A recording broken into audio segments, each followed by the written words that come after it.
Ənənəvi 5 günlük iş həftəsi 2 günə qədər azala bilər. Əziz izləyicilər, hər vaxtınız xeyir. Qısa başlığı ilə qarşınızdayım. Öyrəşdiyimiz 5 günlük iş həftəsinin azalmasına süni intellektin inkişafı səbəb olacaq. Özü də bu proses çox qısa müddət ərzində baş tutacaq. Microsoftun qurucusu Bill Gatesin fikrincə, süni intellekt qısa müddətdə peşələrin əksəriyyətini belə demək olarsa ələ keçirəcək və insanları iş yerlərinin böyük bir hissəsindən məhrum edəcək. Süni intellektin sürətli irəliləyişi bir çox sahədə insan əməyinə olan ehtiyacı azaldacaq.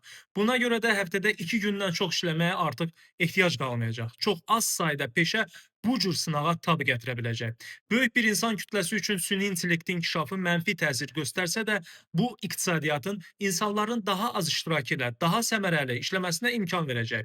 Gatesin fikrincə, yaxınlaşan azad intellekt dövrü cəmiyyəti insanların hansı rolları üzərində saxlamalı olduğu ilə bağlı mürəkkəb suallarla üz-üzə qoyacaq.